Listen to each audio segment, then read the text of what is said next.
In this episode, Darius Dior shares his testimony, which includes forgiving the person who killed his brother.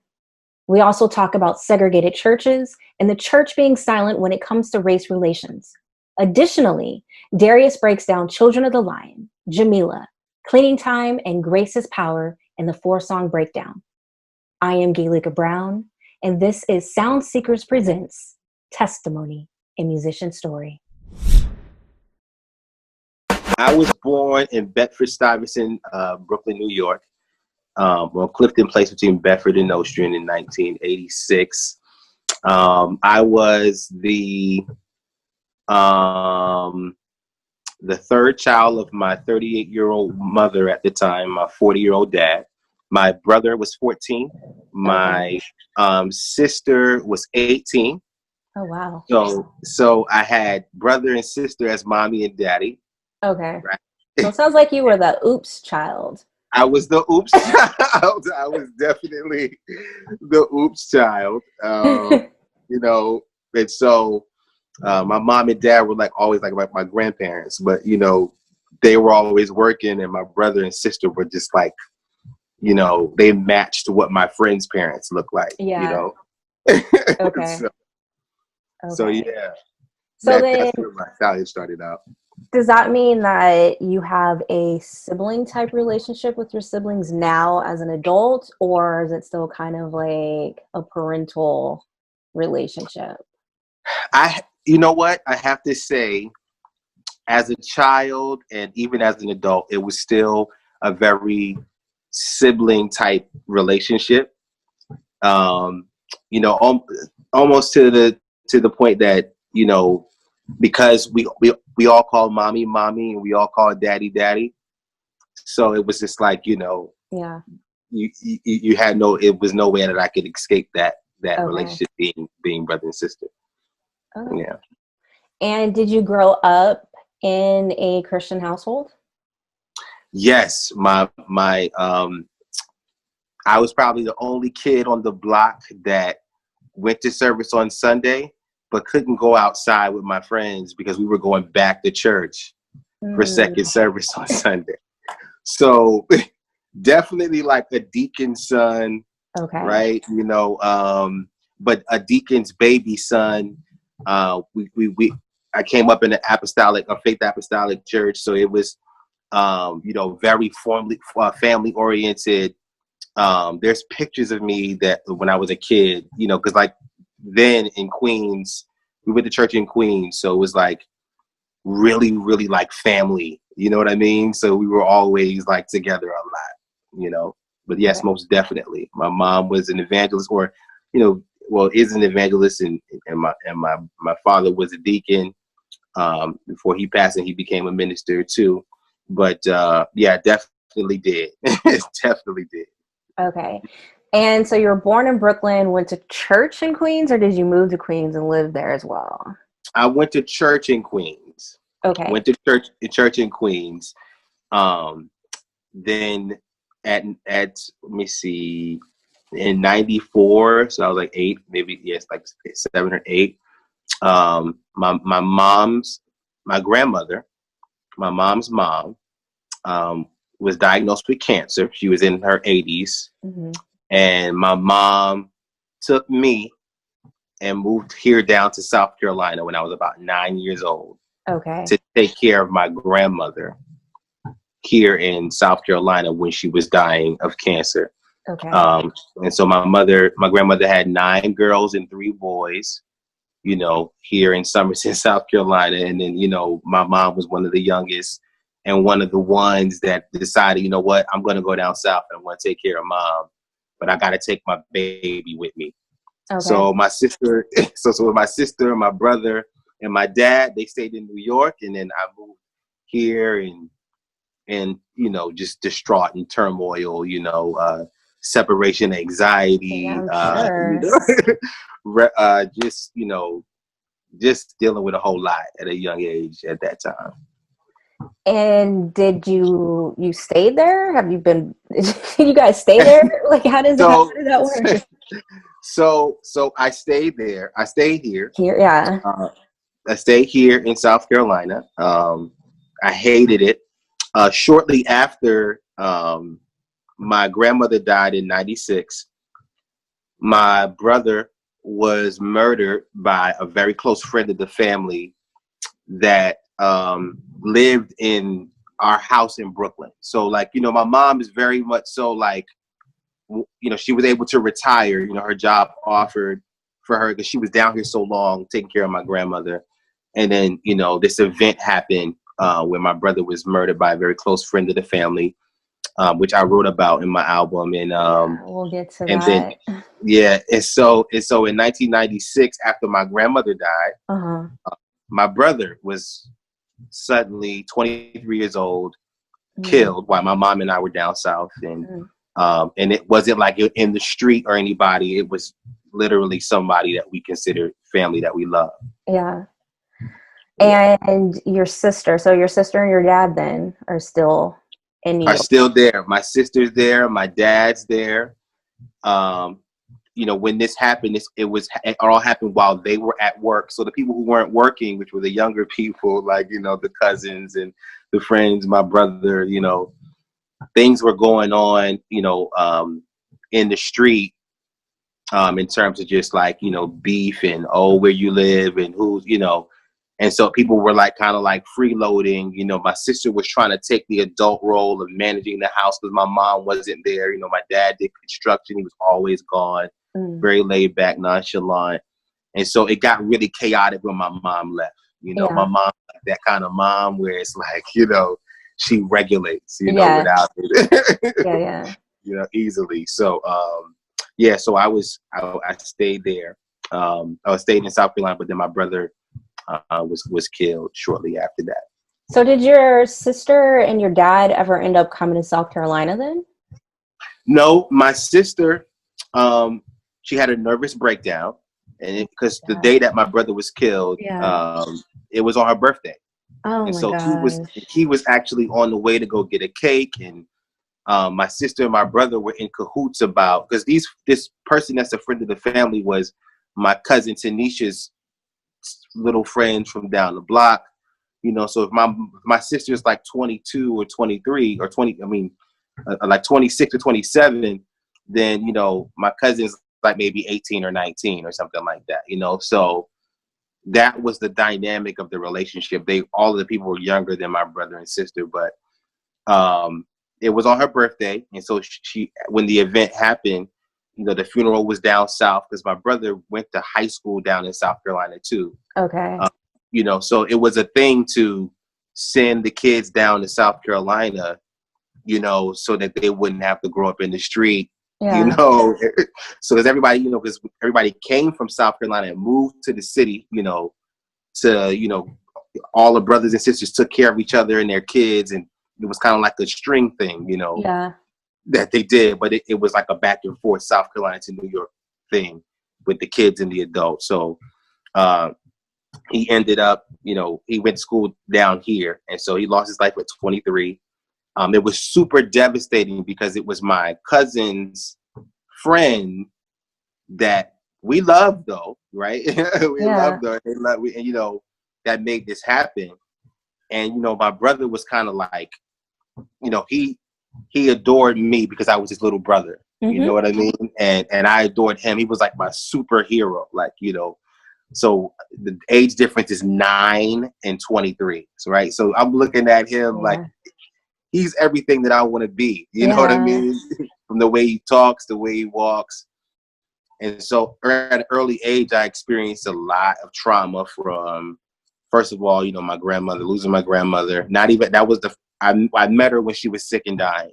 Okay. Right? So I didn't really know her very well. Everybody else did, but I was so young, So then my brother, him growing up down there with my grandmother, then moving back to the city. And then, my sister, this all happened on my sister's birthday. And so she had a nervous breakdown and came down south and lived with my mom for a little while at us. And I was glad, she was there, but she wasn't happy. And I was sad. The funeral was huge because he was a really good basketball player. He was he played in the All-Star game with Ray Allen back in '91. Oh wow! And, and so he played with Jesus. Yeah, so he was like that. Yeah, he played with Jesus Shuttlesworth, and against him, not with him. Yeah. But, Okay. Because Ray Allen is from Sumter. Okay. A lot of people don't know that Sumter is really close to Somerton and Manning, and here where I'm from. So, because I even though I tell people all the time I was born in Brooklyn, but I'm from South Carolina. Yeah. Because that's where you were raised. Yeah. That's where I was raised. So, I'm from South Carolina, but Brooklyn is always going to be in me. It's always going to be in my heart. But I tell people I'm from South Carolina, regardless of what you hear in my accent. Yeah. Because you don't have a Southern accent. You sound like you're from the East, and your music sounds like it's from the East. Yeah, it is. It's all East Coast inspired, and so that was a lot, in terms of just for me as a kid, and I was a bit traumatized because before he would be back and forth. He would come down and see me and my mom, and he would go back, and and so we slept in the same bed together. I wet the bed with him in it. He was, he was my superhero. So that was really tough for me. But my sister did come. My dad eventually did come down south. Okay. So did everyone end up living down south then, or was it still a back and forth for your dad and then eventually your sister? My sister eventually moved to Atlanta to start a new life, right? Because a lot of the family members were close to my brother's death, and they knew how traumatic it was for my sister because it was on her birthday. Yeah. So, of course, these close friends of the family were like, of course, Jameelah, she ended up doing prison time. Her sister Beanie, who was my brother's girlfriend at the time, had a nervous breakdown, and it was all an accident. My brother had a temper, so the gun went off, and it was an accident. And my mom and my dad went to court on behalf of her case, and they said, we know that this was not premeditated, and we're asking the judge to please grant Jameelah mercy. Of course, all my Brooklyn family was like, no, we want her to burn, alive, we everybody. But now I'm giving you speculation because I'm 9 years old. I was not in court when all this stuff, but I've gotten stories from all of my family members. But what I've assessed, about that is just how traumatic it was for my family. But we lived together for a time period, but my sister ended up moving to Atlanta and just to start a new life. And my dad, my mom, and I stayed down south. Okay. All right. So you're 9 years old. You experience 2 deaths at 9 then. Yes. So just a lot of trauma. When did you actually feel like you gave your life to Christ? When you actually had that connection yourself? You grew up in the church, but then right. that you had that connection. Right. So, from 9 to, let's say, 19. So by the time I figured out what sex was, right, and women and girls and sports and bravado and ego, I kind of like lost it, in terms of just like, because my mom and dad are super, spiritual, super religious. So I ran, as fast as I could to college, right? Okay. I had to get out, right? Yeah. And it was just like a thing where it was just like, I don't have I grew up poor and grew up broke story, right? My mom, I had a car as a freshman in college, and where'd you go to school at? I went to school at Benedict College in Columbia, South Carolina. Okay, so you stayed in the same state, you just went to a different city? I went to a different city. Okay. So I went to the city, right? The biggest city, the closest big city to the country where I was living in Manning, in Somerton, in this country area. That was the place to go. That's where all the state championship basketball games were. It was more people, and it reminded me more of being at home. To me, New York City was home for me. So I ended up, partnering with some friends to sell some drugs, doing things that were not of me, and that weren't really in my character and my nature. I remember I was in a relationship with with a young lady, and I think I came to her and I was drinking beer and I was doing all this stuff, and she just looked at me, was like, "This isn't you, like you stink. You're not, yourself." And so there was always this identity struggle that I had at that time with who I wanted to be and who I wanted to attach myself to.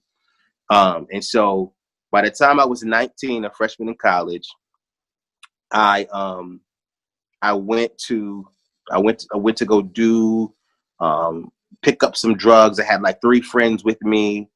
And we ended up getting pulled over for not having our seatbelts on, and they found, a gun, some drugs, and I'm panicking, and I'm thinking I'm gonna do a lot of years in jail, and my mom and my dad and my friend's mom and had to come pick us up and bail us out. This is my first time ever doing any type of, I'm in the county jail doing push-ups like I'm gonna be here for years, right? This is what they do in the movies. I'm doing the movie, right? And so, I'm like, oh my gosh, panicking. I almost like, I'm sitting in there, I'm like, what you in here for? He was like, yeah, man, I killed somebody, or molestation, or like I'm talking to these people. I'm like, I'm not supposed to be in here, trying to act hard and be tough in the county jail, and so my mom and my parents had to come bail me out of jail. Of course they were incredibly disappointed, but where the first place we went when they got me was to Revival, one of them good old Revivals with the tent. Tent Revival, okay. One of those good old Revivals with the tent and all of that, right? And that was the first time that with my heart at 19 that I surrendered my heart to God, knowing that I had a moral compass, but I was able to put Christ on that compass, and so my journey to find out who the Lord was started there.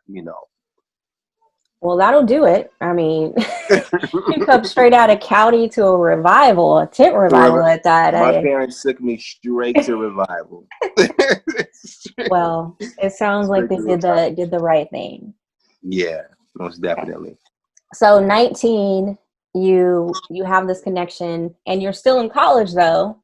Right, I'm still in school. Still in college. You're still around the people who hooked you up with the drug deals and who had the gun. So how do you maneuver all of that?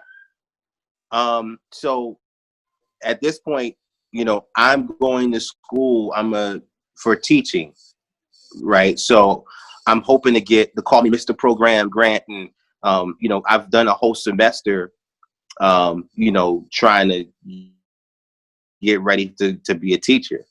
And then I realized that I really needed to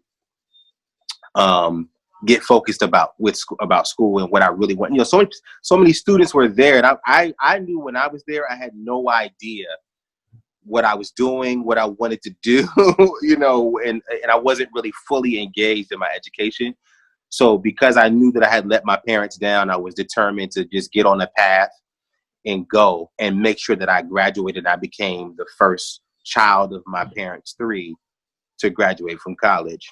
And so it was just, I was just so determined. And it was really wasn't college friends that got me into the drug thing. It was my partner, one of my best friends. His name is Vision Prone.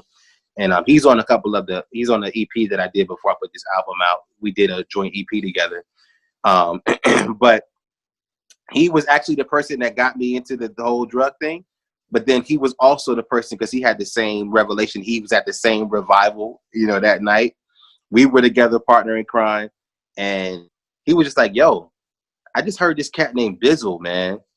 Yo, you need to listen to this. And this is at the time where Bizzle is going super hard at Jay-Z and Kanye West. Okay. At this time. Yeah. Right. Like, and so, and he's just like, I'm in my car and I'm listening to him and I'm like, I'm getting chills from his words. He's like, the beat dropped. Right. And I'm like, oh, right? I felt what he said, right? Like, I'm like, whoa, that's crazy, man, right? I'm like, what's his dude name? Bizzle? Why is his name Bizzle?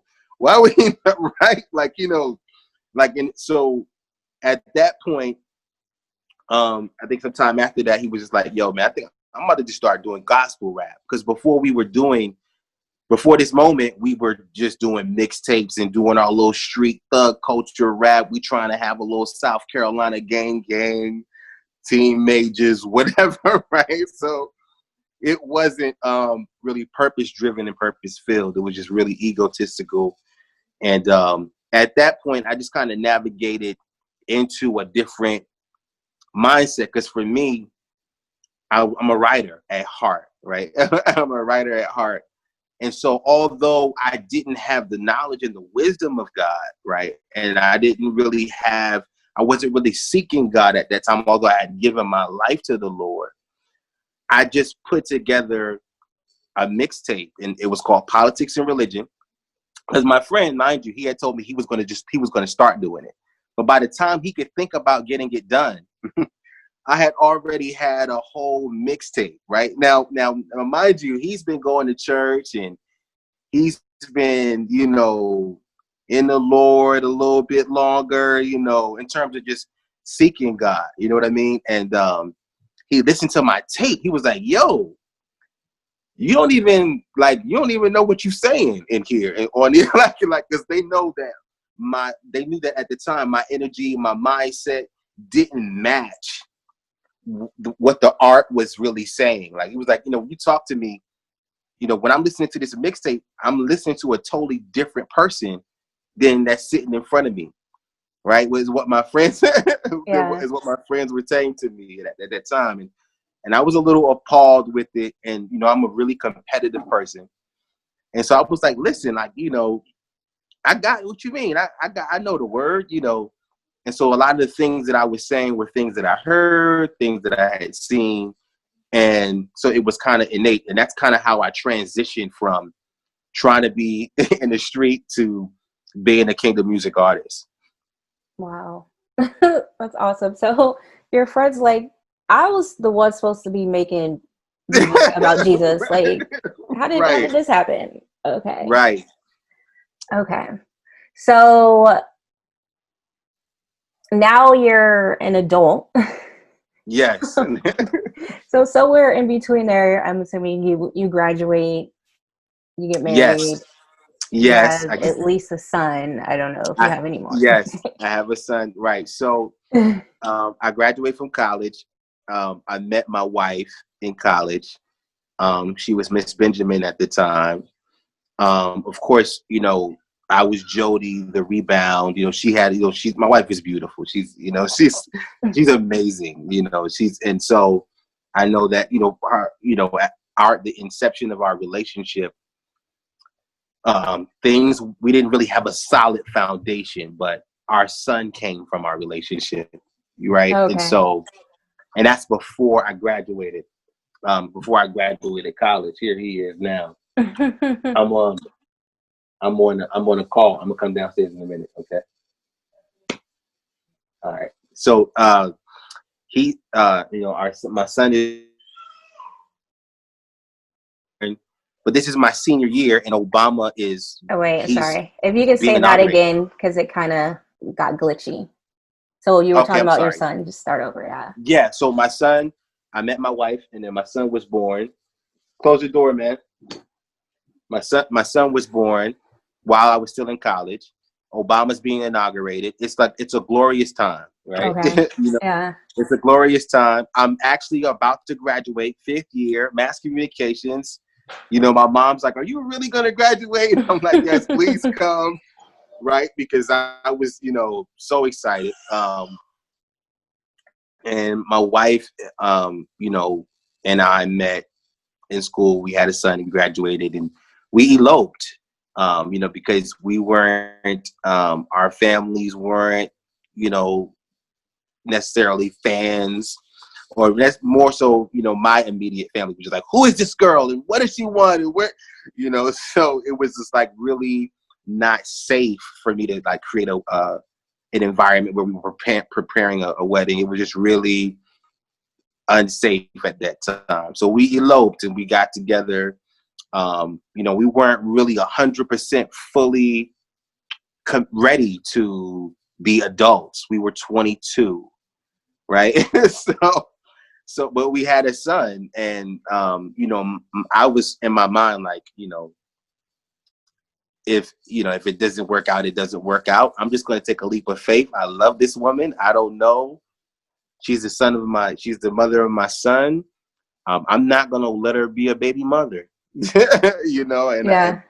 needs to know how much I love her. Even, I don't care. We don't need to have that, have a ceremony. I don't care what my family says. It was just kind of like a goal, so. And did she believe in Christ at the time as well? Yes, she was in Christ at the time as well, but not, growing and searching for God. She was more so searching for love and searching for affection, and she also had some abandonment and trauma things where she was raised by her grandmother. And that's the thing about marriage, is I was watching what you did with Eshawn Burgundy and his wife. And people think that marriage is about, and people think that marriage is just about being happy, but it's so much more about growth, and you taking responsibility and ownership for your own happiness and being able to become a partner and become one with your spouse. And so we went through our traumas and our ordeals and unfaithful and betrayals, and we went through a lot, and we're still here. 11, 12 years later, we're still here. We're still hanging on. We haven't killed each other or pulled each other's hair out. And even in this difficult time in the pandemic, we're having to navigate things, that we didn't expect to navigate. But all in all, it was definitely a smooth transition. And that's where I became an adult at that time, as soon as I graduated from college. Yeah, kind of had to. Kind of had to, yeah. Well, and that's cool. I think it's important for people to hear stories like you and your wife, because not everyone's story is, hey, like we met and we got married and then we had kids and obviously like, we waited for marriage. It doesn't always happen that way, but it doesn't mean that it doesn't have to be a particular order. Right. Mm-hmm. As long as you get to the place of where you guys are both, in Christ, equally yoked in all of that. Yep. So, thanks for sharing that. Yes. I really, that those are the three areas that I have. I have a marriage testimony, and I have, my relationship with death, and then also just my testimony about forgiveness, and so much of that has to do with my childhood and my marriage and the things that you just asked me about. So I appreciate you just even going through my story, because I'm like, engaged, in a way that I don't normally get a chance to kind of like process and go through my story like that. In terms of your marriage, when do you say, because obviously there was a transition, you said there were bumps in the road and you had to become an adult real quick. Oh yeah. But when do you feel like there was a point in your marriage where the two of you felt like one, and that you guys were finally there, like, because you didn't have that solid foundation, but it sounds like you have it now. When do you feel like that came?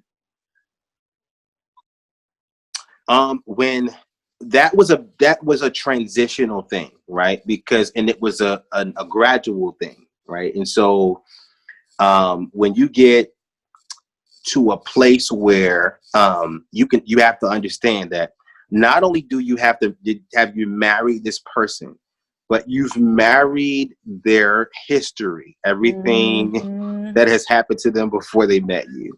Yes. And then you've married their family, right? You married their family and everything that they love about their family, and also everything that they hate about their family. And then, there's times where you have to choose your spouse, over and over and over again. You have to keep choosing them. Yeah. In terms of, and then also understanding how not to blur the lines of, yes, I'm choosing you. I'm choosing you not because I love you so much, but because this is my choice for me to choose to love you because of course, when you live by the principles that God set in place, the church is so blemished. The church is so, dirty and despicable in all of its ways. And, but God still loves the church, right? And he cleansed the church, and he's the church, he's the righteousness of the body. And so it was when I had those transitional moments of growth individually. And when my wife could not only just see me as the young kid that was 19 in college, but she could see that, oh my goodness, this is God's son, and he's growing, and he's leading me, and he's teaching me. And so when you can feel that your leadership is, impacting your spouse, because also we forget as men that our women are leaders too. And they can influence and they can impact us in ways that change our lives forever. And so I would like to say that, it was just a transitional thing. And from one stage to the next, we always, were in that place where we had the opportunity to really embrace being one. But when your path is just already there, you have to learn that I got to step into the office of husband. I have to step into the office of wife, and I have to do it. I have to do love, right? Because at some point, I thought, love was a feeling that you have, for a person that, you like, that makes you feel good. But it's so much more to love, just like it's so much more to God. And I think it's with the education, and the more you learn and experience life, you understand what it takes to really love somebody. Because you'll say, I love you, but the Bible tells us that we got to do love. Yeah. Right? You got to say, Yes. what are you doing? You can say to me, Lord, Lord, with your mouth, but are you doing love? And so I learned how to do love and how to posture my heart in a way that that says, I don't have to reciprocate, right? I don't have to expect something back for what I'm giving my spouse, because this giving is better than receiving. This giving of love is so much more phenomenal, and that principle translates into what happens economically and financially in your life. You understand the principle of giving, and it's a giving contest, And so I learned to outgive, and and even though we had struggles, and we still have them to this day, somehow, I don't ever want to stop giving love to my wife. And and I can't identify what one moment it was, but the journey has been the most one that we've had, together. Awesome. And in that journey, how do you see God's presence in your life personally? Personally, for me, God keeps on challenging my thinking, right? And so, the ministry that my friends and I developed is called Think King. And so Think King is a play on words, right? And so it's really, the word is thinking, but we're talking about, the renewing of the mind, right? Okay. And so in that scripture, there was, just revelation that I got about what I wanted my purpose to be in ministry, which is identity, and I always struggled with that, being a transplant from New York to South Carolina. Who am I? What group should I be in? Who should I be talking like and walking like? Who are my leaders and culture? And, just God showing up through his people. So you learn that, God's people are usually not very far away. And and depending on your conversation and your willingness and your heart to seek the Lord, he'll have things right next to you and you won't even know, So there was so much revelation that I got from my friends, and even in the differences in doctrine, like, one of my best friends is a Jehovah's Witness because he grew up a Jehovah's Witness.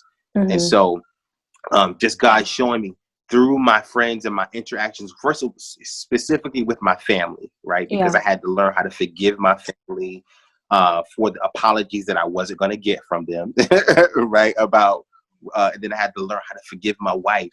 And I had to learn how to forgive my brother's, killer, all on my own, right? And so God just keeps on challenging my thinking and my mindset. You still think eye for an eye, but I say love, right? I say give.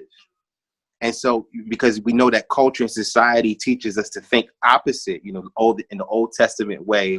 And you see that in scripture. So it was from study to relationship and interaction, and you eating the meat and spitting out the bone in everything that you do, right? Because God has so many resources, and the kingdom economics that's happening right now, even just talking to you right now, there's so much that we're exchanging with each other, right? And big shout out to Apostle Terrence Frederick and just the leadership and the people that are going to the embassy every week, every day, serving the communities, and it'll be people that in your life that you wouldn't think. Maybe the man at the grocery store. How about the security guard at your job?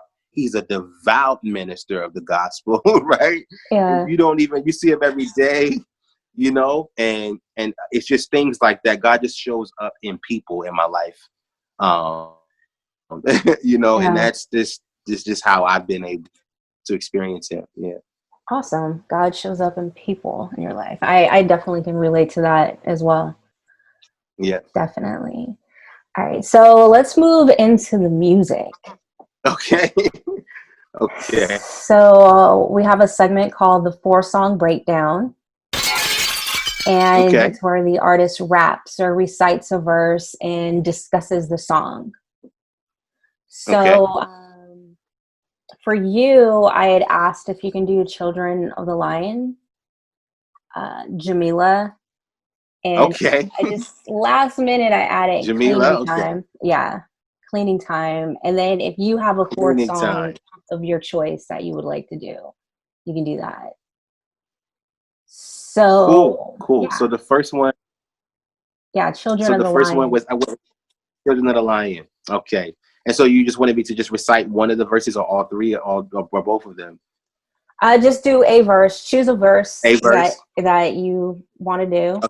I got you. So I said, all I got time for is to talk about what I got time for, because talking to you is the only thing that I really open my mind for, engaging with my heart and head at the same time. So we can record and let it be boredom in the form of people. We can ignore them and laugh in the bliss of summer. Tell the universe that this is from us. We mad happy. And it's sad that we be letting purpose escape us, walking around like heaven ain't been gracious as hell. The oxy of you morons trying to copy God's proxy. I understand that source be outsourcing, saving grace, because really that's the currency we live on. It happens in the spirit economically. So give on, it's no change. It's so strange that this went over my head. How could I be believing Hova was dead? Serious about the whole thing with his name being changed. Blaspheming on your phone, thinking you giving us game. I'm saying chill. You still official. Like the inside of the bottom of your back. You ain't got to smell a tissue. I just had to check you, because I ain't been checking for you. Missed a step in my direction and corrected it. I'm loyal. Somebody just called me. I'm sorry. It's all good. All right. Thanks for that. And you want to break down Children of the Lion? What is that song about? So, again, my ministry is about identity. And when I wrote those lyrics, I wanted to let people know that I want to genuinely engage you, because we get so caught up and we forget that people really just want genuine engagement. When you bring yourself, your real self, to the conversation, you step out from behind your representative and you're able to authentically be you.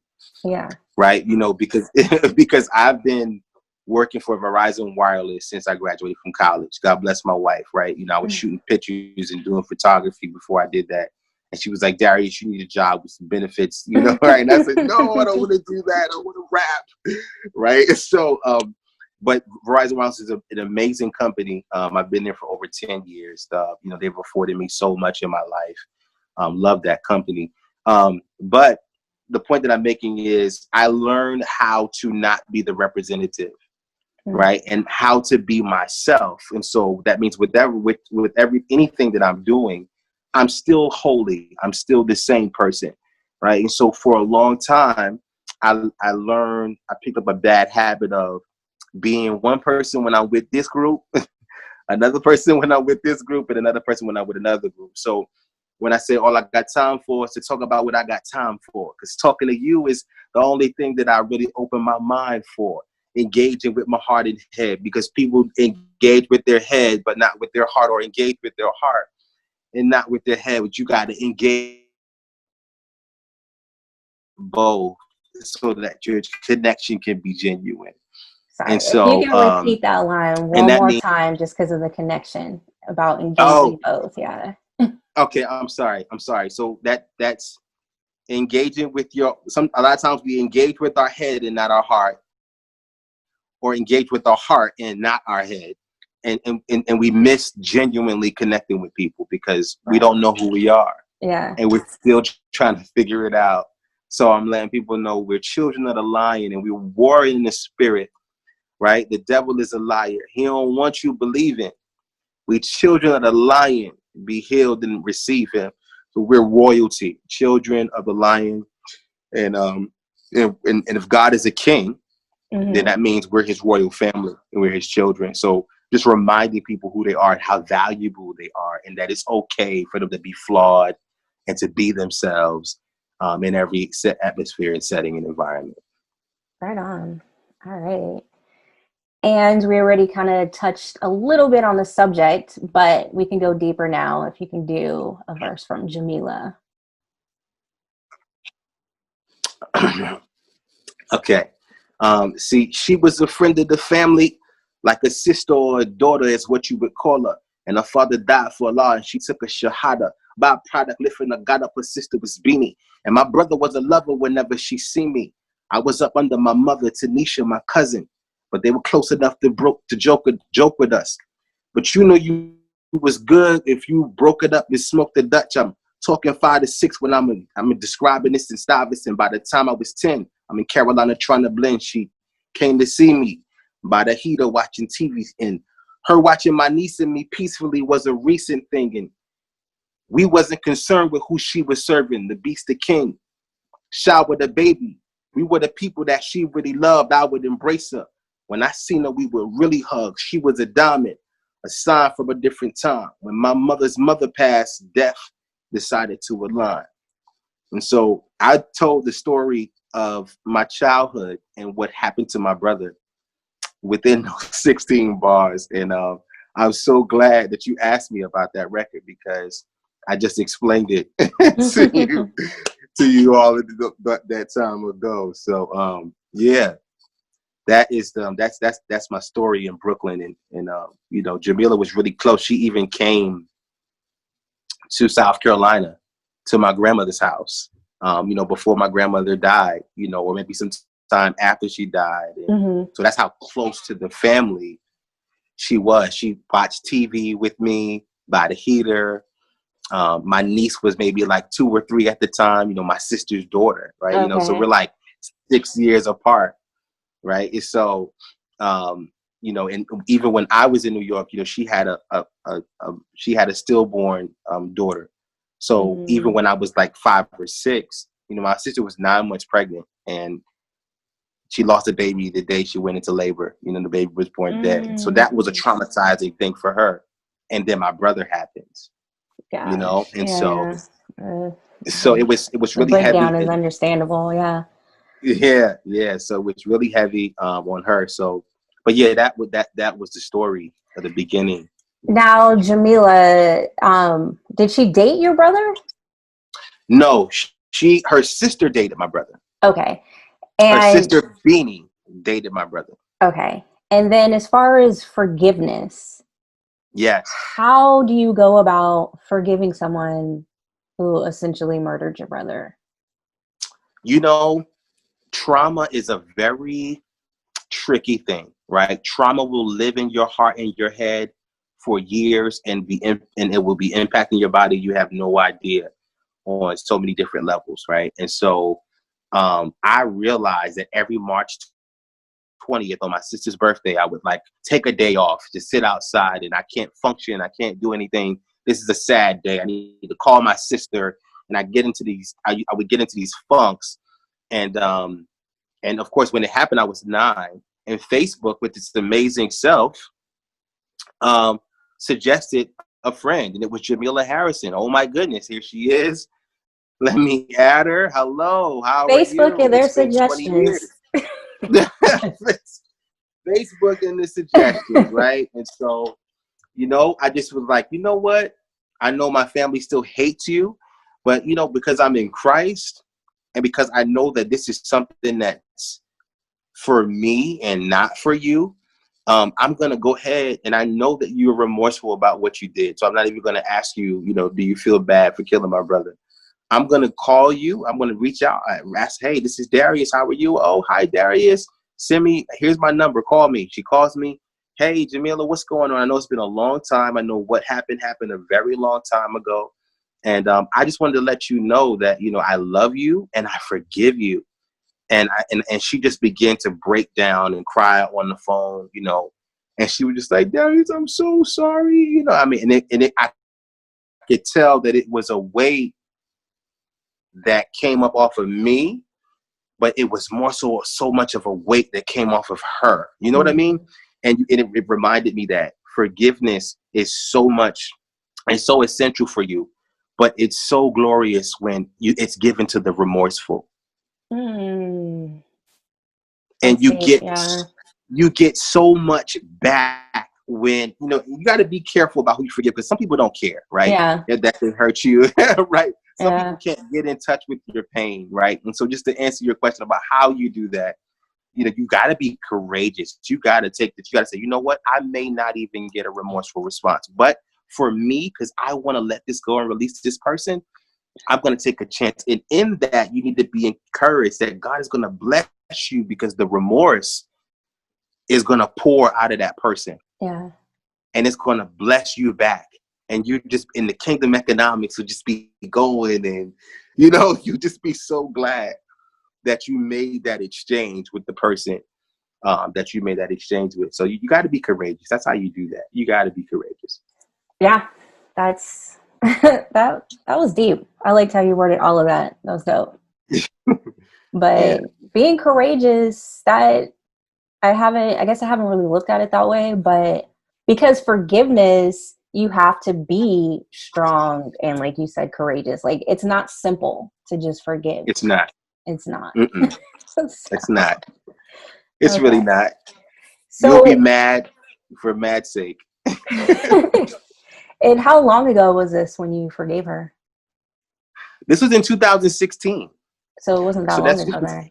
this you know, it wasn't, you know, I'm not a super Christian, you know, I was mad still. Of I was bitter, course. but Yeah. I had to be self-aware enough to know that I'm still angry. I'm still bitter, and say, I'm bitter.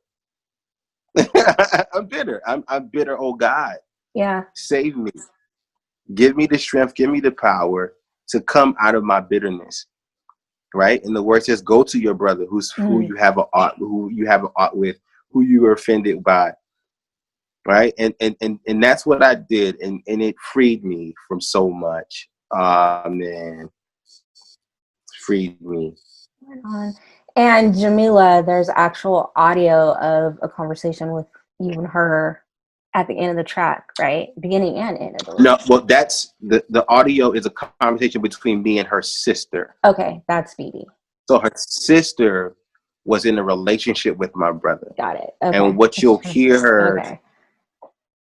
what you'll hear her saying is, you know, that she had a physical relationship with my brother, and she felt my brother get shot because of the spiritual connection. Oh, that's what. Okay, I was trying That's to what put she it was all saying. together and understand. Okay. Right. And so I played the entire the clip of the conversation before the song to set the pace of the energy of the record, because it was a little melancholy, and I wanted to make sure it was like in the right place and we set the right tone, because it was just so, you know. And so my engineer was like, look, you need to put this part at the end of it, just to bring back, you know, the reality of what happened. You know, she felt, she wasn't even there, but she felt something in her that said something had happened to him. And so that's how that happened. I knew people would be like, well, is this Jameelah or is this Beanie? So that's why I named it the interlude Beanie. Okay, got it. Her sister was Beanie, and my brother was a lover whenever she seen me. Right. Yeah. So essentially, she was saying because she had an intimate relationship with your brother, when he passed away, she felt like the loss of his spirit in the world. Right. Okay. But then she Okay. also said that she had a dream that it was going to happen the day before it happened. So that was unexpected. I didn't know that she was going to say that to me on the phone. Yeah. But but it was unexpected, and I was just kind of like, you know, so what happened, Beanie? You know, I wasn't there. I was 9. Yeah. You know, tell me, you know. So and it was too awkward for me to ask Jameelah. When I spoke to her, I knew that the conversation wasn't about, you know, what happened. It was about, hey, this is really what the elephant in the room is. And it was really short-lived. And I spoke to her for a little bit, you know, but I didn't really make her relive it because she was just, it was so much, you know. Okay. So let's move on to the next song, Cleaning Time. I'm such a baby, I'm calling my house a crib. Lack of appreciation is much easier to give. Look at my mindset, I keep using the same excuse.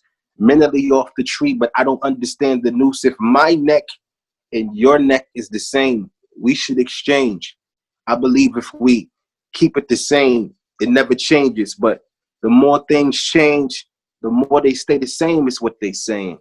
So let's explore the force behind the strange. Sure, is it a war or some kind of false battle? I feel like a prop and all police are crooked cops. Why?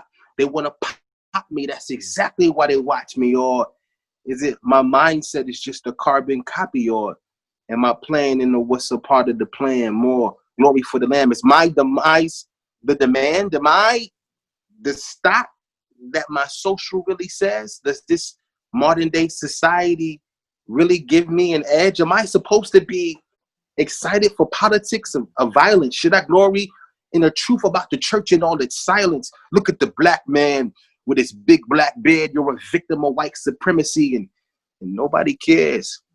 Yeah. Whatever is repeated, you believe it. Let's apply the same principle of the truth and receive it. Oh, I'm sorry, might have said the wrong thing. Guess I'm preaching to the choir, so let's go ahead and let them sing. All right, man. So this song, it's just always relevant, unfortunately. I pray that there's a time where it will never be relevant, but I just realistically, I don't see that happening. But if we can just dive deeper into why did you feel the need to make this song? Yeah, so when I'm writing this, you know, a lot of times I write for myself, right? Because I need to be encouraged. And at the time, there's something going on. There's some type of event that's happening that you know is in the news. And it's like, you know, look at my mindset. It just made me think, like, how am I thinking about this? How am I responding to this, right? And how can my ministry play a part? How can I give God's people hope, right? And how can I make them more self-aware about their responses? You know what I mean? Because, you know, when I say I'm such a baby, I'm calling my house a crib, right? It's like, you know, people say that, you know, people be like, you know, yeah, I'm at the crib, Yeah, you yeah. know, you Yeah. know? And so it's like, you know, why does your house have to be a crib, right? Why do you have to think about your home Yeah. as a baby's place to sleep, That's a good right? point. Yeah. Right. So No like, one's like, I'm at the bed. I'm at the crib. right. Nobody's, no, you're at the house. You're at your home, Yeah. right? You're at your place of peace, right?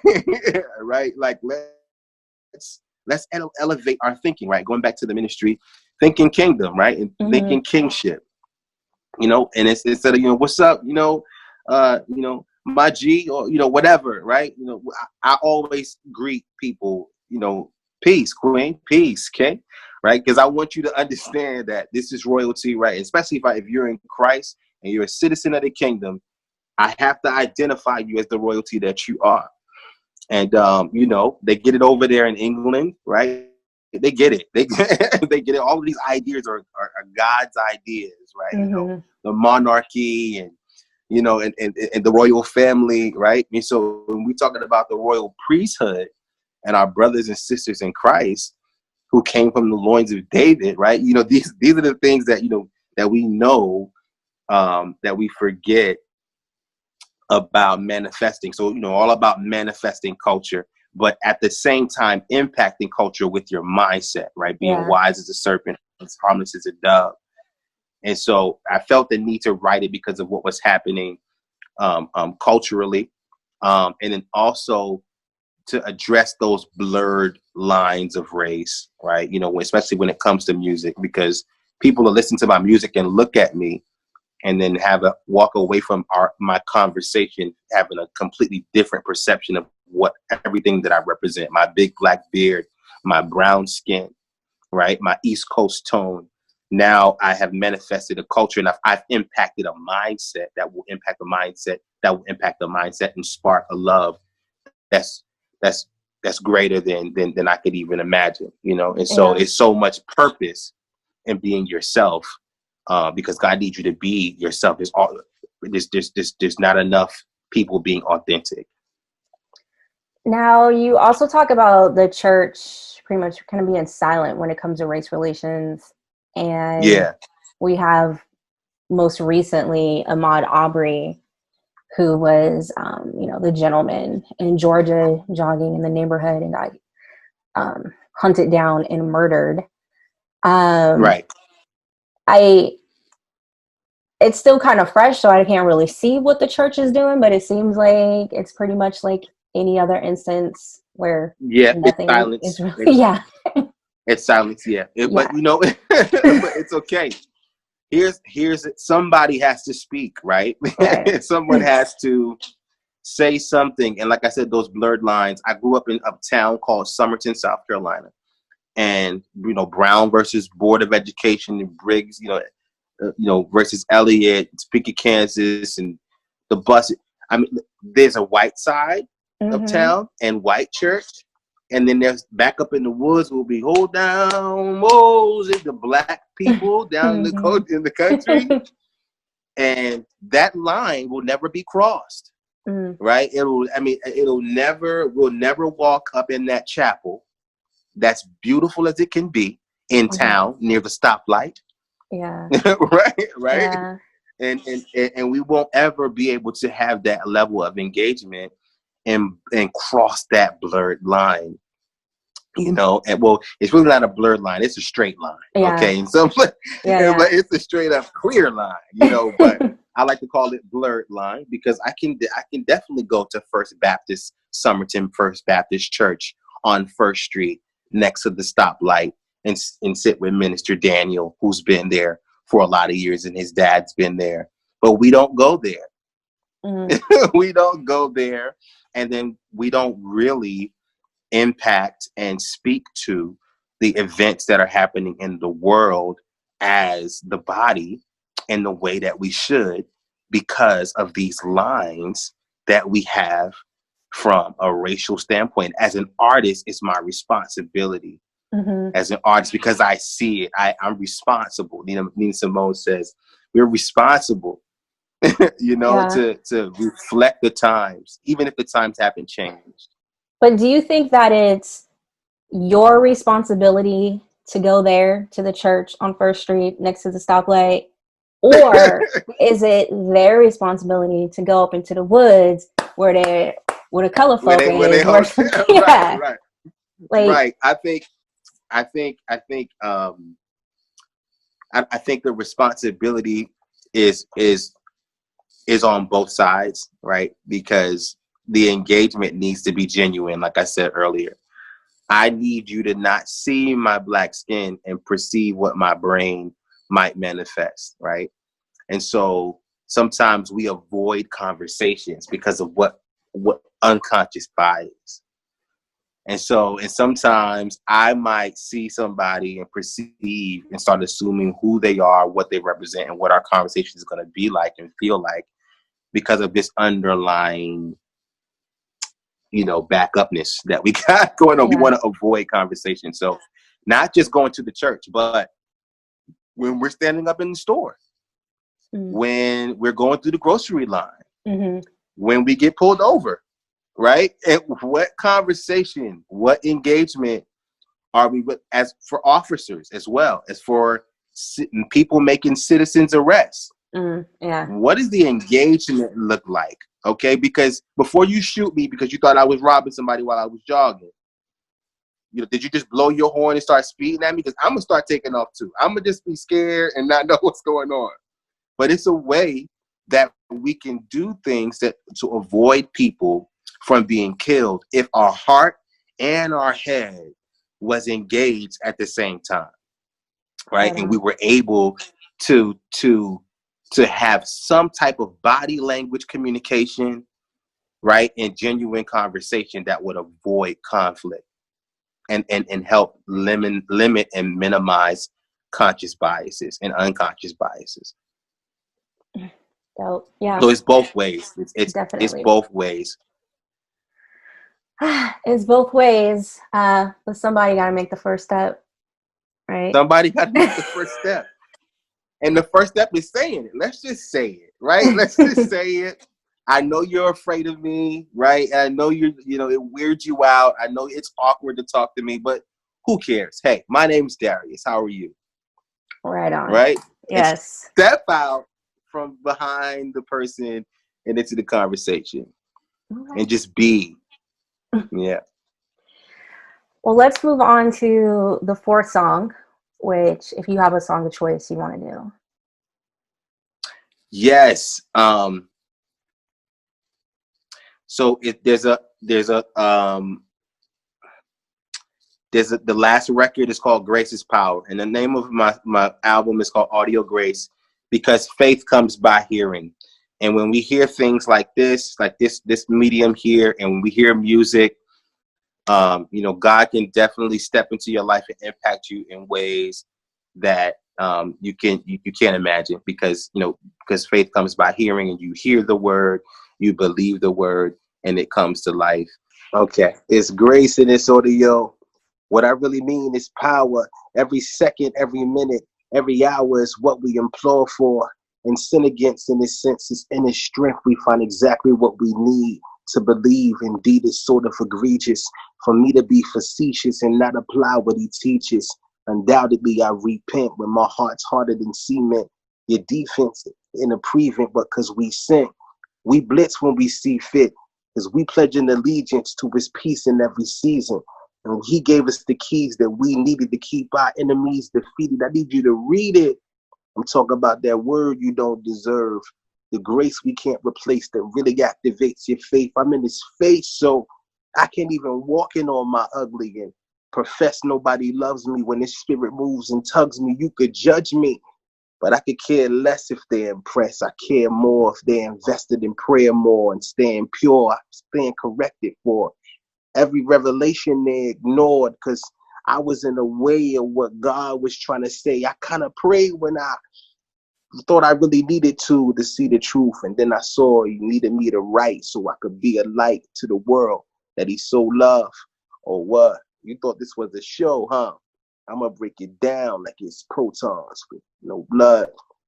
I mean, for the blood, you can see, know that you're a prophecy fulfilled. This self-explanatory, that hypocrisy is realness, the realness that people are attracted to.